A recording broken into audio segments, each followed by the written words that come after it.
It's going to start with the nation. I guess this is to gist. Okay, Nigeria projects $1 billion in trade investments from Japan summit.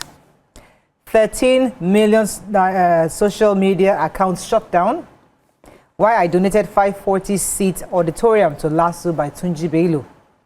Death toll in Katsina mosque attack now, 32. 3 dead cops on promotion list. No retweet or Oni says Alaafin. Court convicts 8 more internet fraud suspects arrested by at OBJ Library. Repair of Rivers Assembly Complex nears completion. And Rotimi Pedro is NTA DG. Okay, which story are we starting? Okay, so the OBJ Library and EFCC saga that we've been following.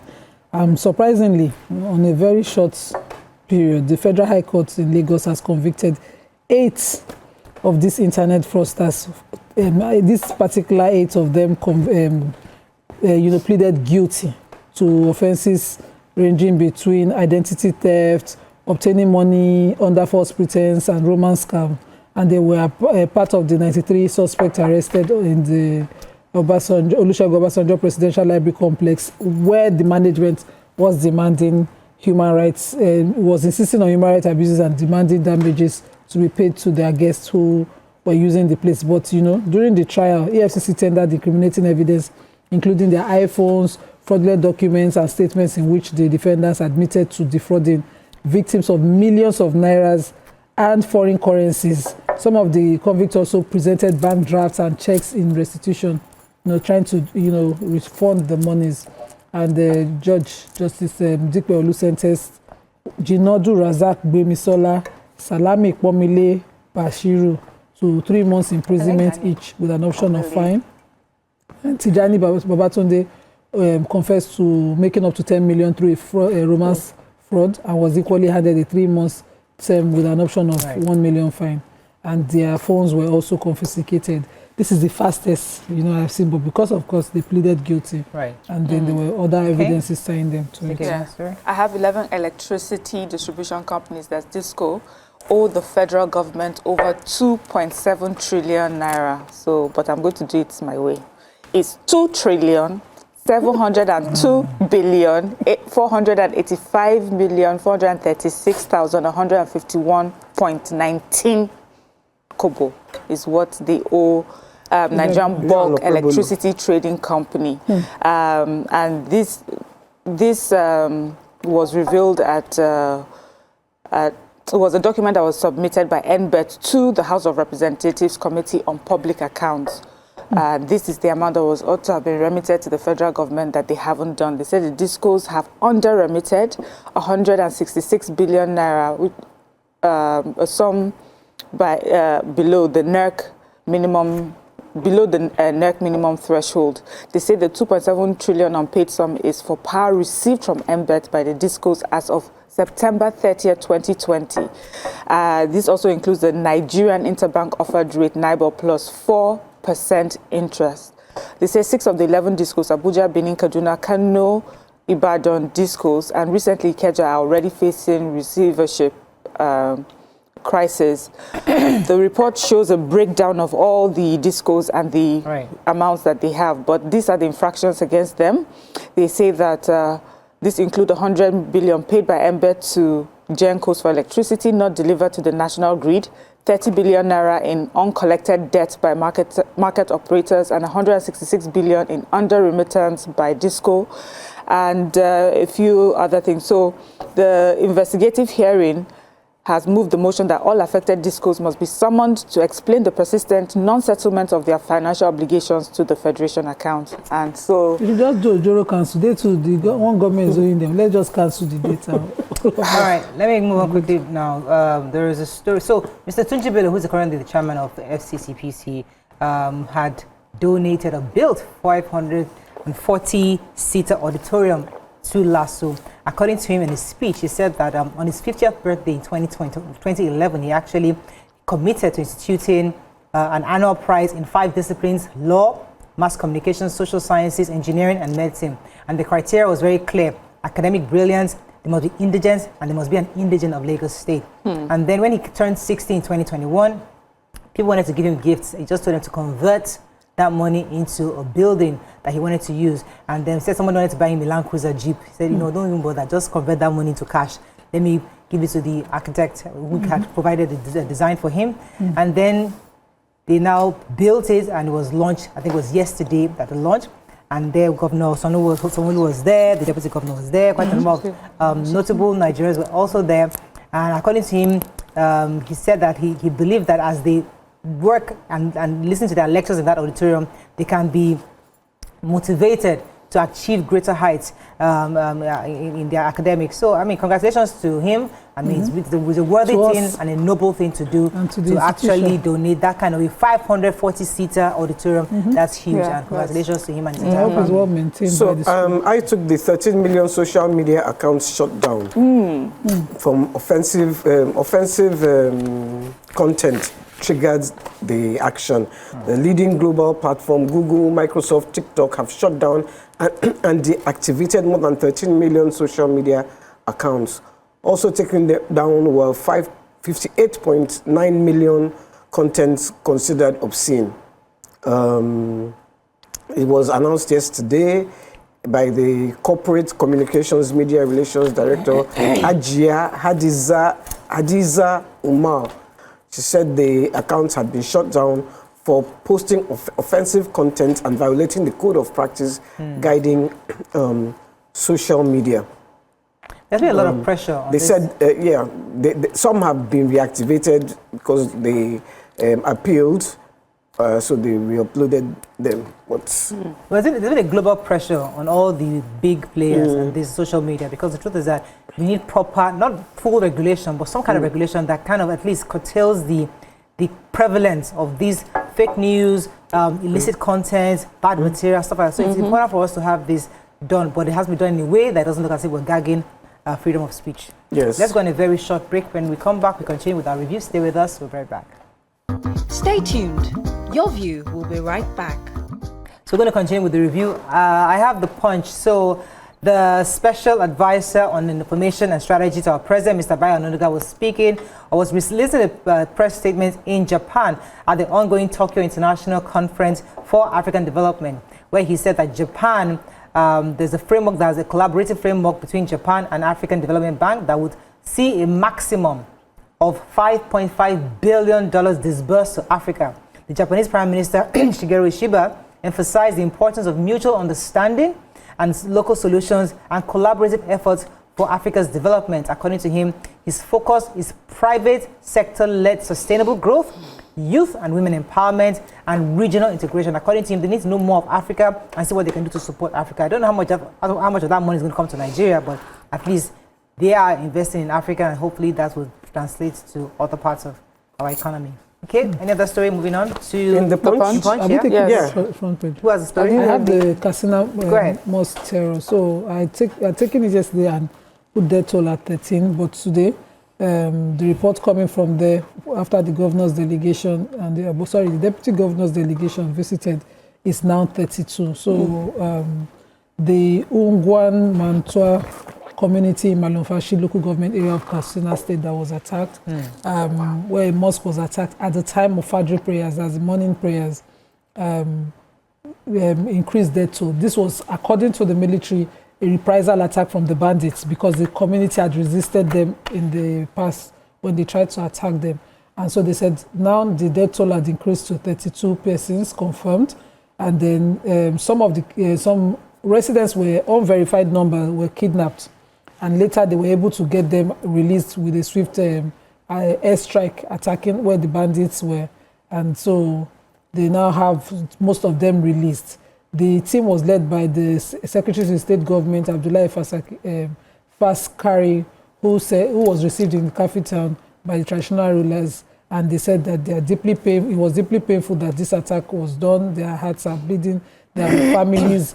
The Commissioner for Internal Security and Home Affairs said the incident followed confrontation days earlier when residents of the Ruwan Sanyi village ambushed bandits and killed several of them and rescued some of their kidnapped victims and seized some of their weapons. And so the bandits came back and this is what happened. I hope that security will be beefed up really around that. I have the major headline. Okay. Okay, you'd like to go? No. Okay, I didn't take the major headline. Okay. But you can. I took another story. Okay, go ahead. The story I took was the police commission has withheld the promotion of 179 assistant superintendents of police because the affected officers had already retired, while the remaining 3 were dead. So the spokesman Ikechukwu Ani said that the affected officers were unfit for promotion on exercise, and but they all elevated 952 ASPs to DSPs, and the police has approved the promotion of the 952 people. Okay.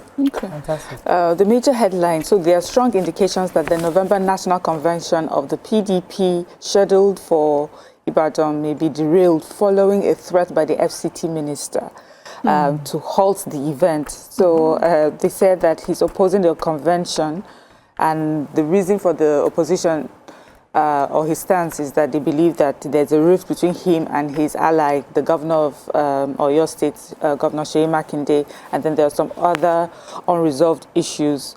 But now, ahead of this convention, they already have, stakeholders of the party that are coming out and warning the minister against any move, that would affect their convention. So the PDP National Public Secretary, in an interview, cautioned that decisive action under the party's constitution will be taken against him should he continue to undermine the collective interests of the party.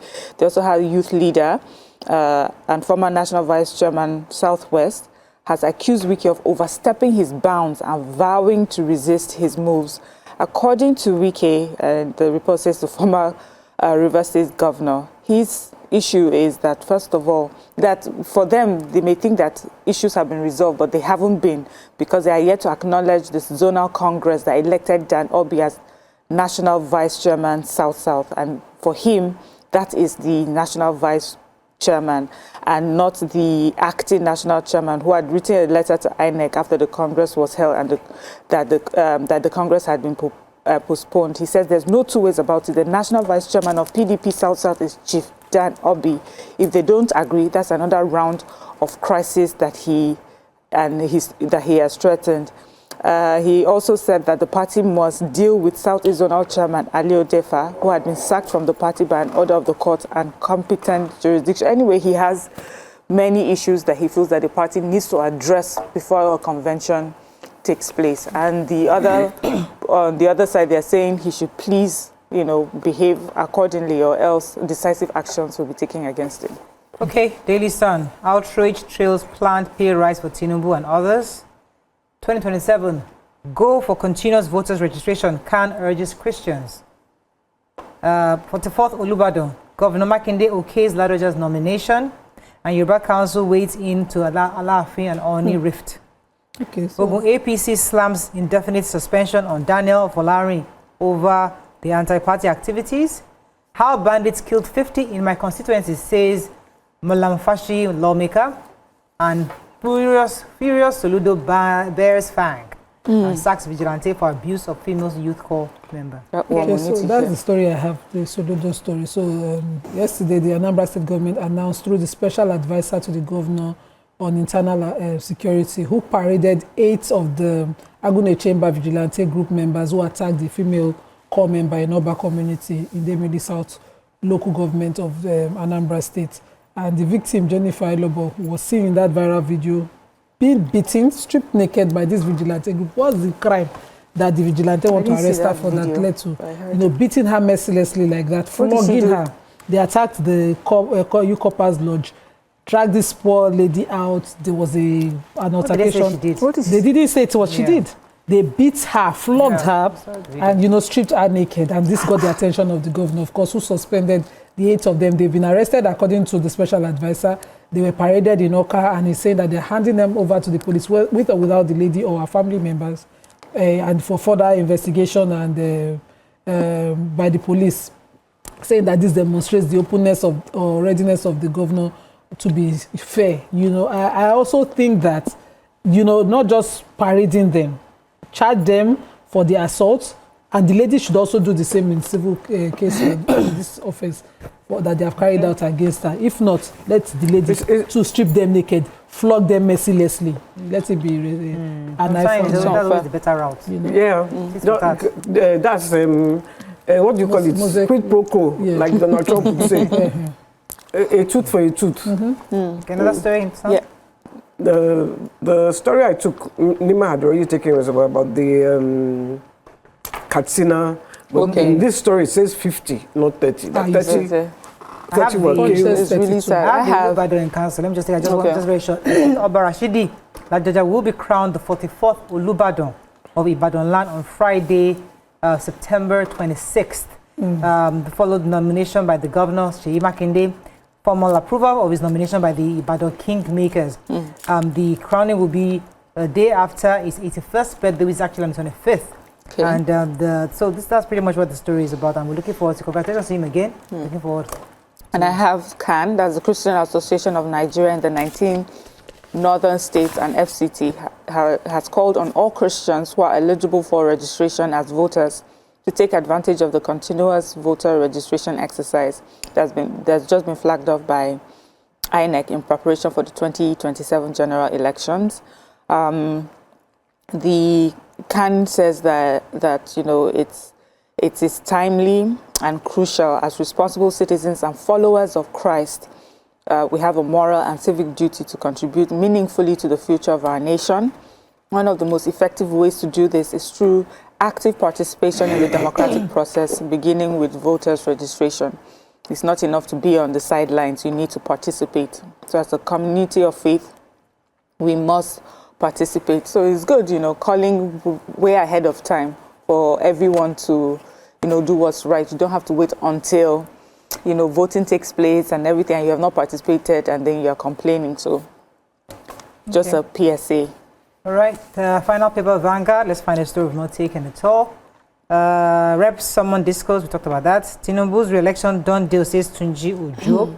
Nigeria campaigns for UN Secretary's Council seat at the TCAD event going on right now. Anger over planned pay rise for political office holders. Somebody should have that story. Yeah. Mikey, you have it. Did you take it? No, go. No, read it. I will shock it too. Okay, so the Revenue Mobilization, Allocation and Fiscal Commission had announced that they had plans to review upwards the salaries of political office holders. And of course, because of how they do us, there's been protests left, right, center, you know. They are criticizing that upward review based on our economic realities right now. But if it's our money they want to increase, I will not have a problem. So I think these politicians are not workers. That's the way we are reacting. The President Bola Ahmed Tinubu's salary is currently 1.5 million monthly. The ministers are at 1 million. Only? Yes, only. And the RAMFAC chairman, Mohammed Shehu, was saying this is not economically realistic for the president to be earning 1.5 million monthly and ministers at 1 million each. He said that the president, I don't know who's complaining. He says it's been like that since 2008. Is the president complaining? God bless you. That's a good question. The president complaining to you. But you know, since 2008, each time RAMFAC comes in to do their periodic, I think it's every 4 years they're supposed to do it. In fact, we all stand up. You know what? This story, send it to all of us. Let's read this. It's a hot topic. So let's try to digest it. Let's go. It's a hot topic. A very short. We're going to come back. Our fact is hot. Stay with us. We'll be right back.